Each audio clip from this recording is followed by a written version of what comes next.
जय हिंद। स्वागत है आपका हमारे चैनल राणा स्टडी में।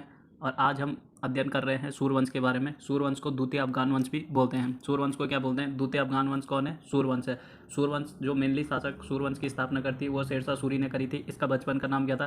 फरीद था। इसके पिता का नाम क्या था? हसन अली था। ये हसन अली काम करता था बहार अली नुआनी के लिए, जो बिहार में चल रहा था नुआनी वंश। ठीक है ना?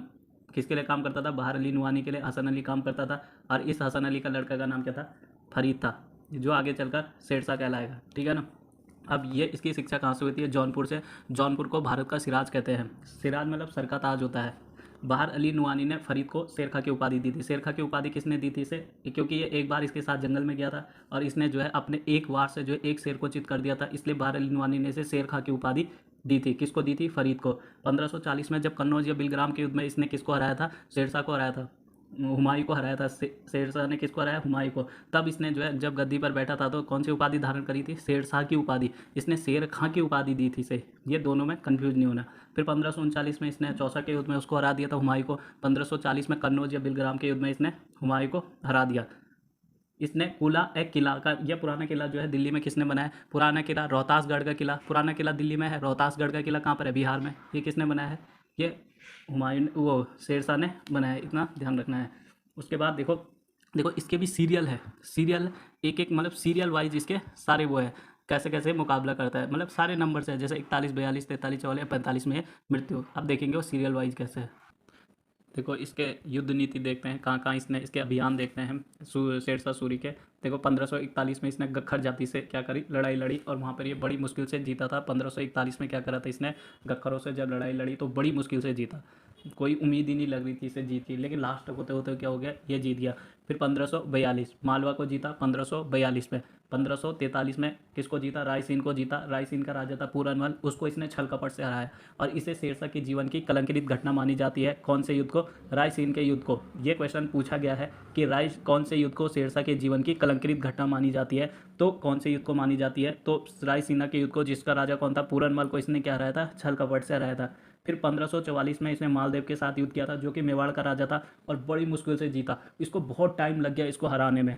ठीक है ना? तब इसने कहा था कि मैं एक मुट्ठी बाजरे के लिए मैंने पूरे हिंदुस्तान को क्या कर दिया था? खो दिया था।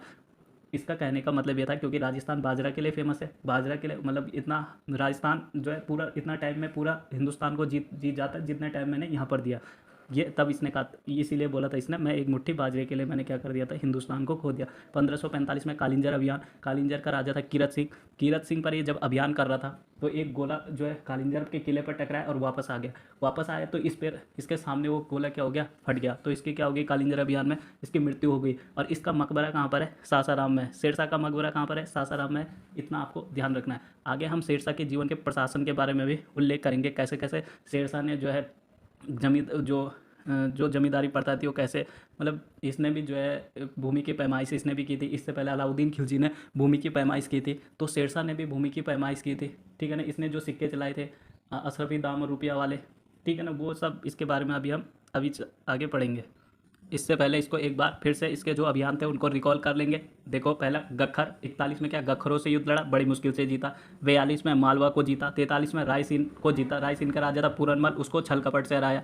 1544 मालदेव को हराया। मालदेव मेवाड़ का राजा था और बड़ी मुश्किल से जीता। और ये इसने ये बोला था मैं एक मुट्ठी बाजरे के लिए मैंने हिंदुस्तान को क्या कर दिया था? पूरे हिंदुस्तान को खो दिया था। 1545 में कालिंजर अभियान में इसकी मृत्यु होगी और इसका मकबरा सासाराम में है। इतना पहले आपको ध्यान रखना है। देखो ये शेरशाह ने कुछ उपाधि धारण करी थी।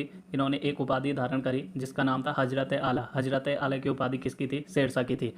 दूसरा, टोडरमल शुरू में इसी के दरबार में रहता था। इसके बाद टोडरमल अकबर के दरबार में भी था। लेकिन पहले ये क्वेश्चन पूछा गया है कि अकबर से पहले टोडरमल किसके दरबार में था? तो किसके दरबार में था? तो किसके दरबार में था? टोडरमल शेरशाह के दरबार में था। इसने एक वो लाया था आईने दैसाला। कौन लाया था? आईने दैसाला कौन लाया? टोडरमल लाया था। किसानों के लिए उसने बहुत सुधार किए थे। किसानों के कृषक के क्षेत्र में शेरशाह ने जो है बहुत ज़्यादा सुधार किए। किसानों को रैयत बोलता था, रैयत। और आगे चलकर रैयतवाड़ी बंदोबस्त भी आया था एक, ये इसी बेस पर आया था क्योंकि वो ये किसानों को रैयत बोलता था और आगे चलकर अंग्रेज क्या लाए थे? रैयतवाड़ी बंदोबस्त लाए थे। इसने 3 प्रकार के सिक्के चलाए थे। देखो अशरफी, रुपया और दाम। अशरफी किसके लिए चलता था? अशरफी जो अमीर वर्ग थे उसके लिए था अशरफी, यानी ये सोने का था। रुपया किसके लिए था? मध्यम वर्ग के लिए। ये किसका था? चांदी का होता था। और दाम जो है क्या था? गरीब वर्ग के लिए होता था और ये तांबे का था। यानी ये 64 दाम बराबर 1 रुपया का होता था इसके टाइम पे। किसके टाइम पे? शेरशाह के टाइम पे। पट्टा और कबूलियत, ये भी कौन लाया था? पट्टा और कबूलियत कौन लाया था? ये भी शेरशाह लाया था। पट्टा यानी एग्रीमेंट करना, कबूलियत मतलब उसे स्वीकार करना। पाटलिपुत्र को पट्टा नाम शेरशाह ने दिया था। ग्रांड ट्रंक रोड शेरशाह ने बनाए। जमीर, देखो यहाँ लिखा हुआ जमीन का दोबारा से मापी किसने कराया था? तो वो शेरशाह ने कराया था। इससे पहले, सबसे पहले किसने कराया था? यहाँ पे लिखा हो ना दूसरी बार कराया इसने, तो पहले किसने कराया होगा? पहले कराया था अलाउद्दीन खिलजी ने। भूमि की पैमाइश करने वाला प्रथम शासक कौन था? अलाउद्दीन खिलजी था। और शेरशाह ने भी क्या कराई थी? भूमि की पैमाइश की थी। इसने जाप्ती प्रणाली, यानी जो देखो जाप्ती प्रणाली क्या थी? एक टैक्स था।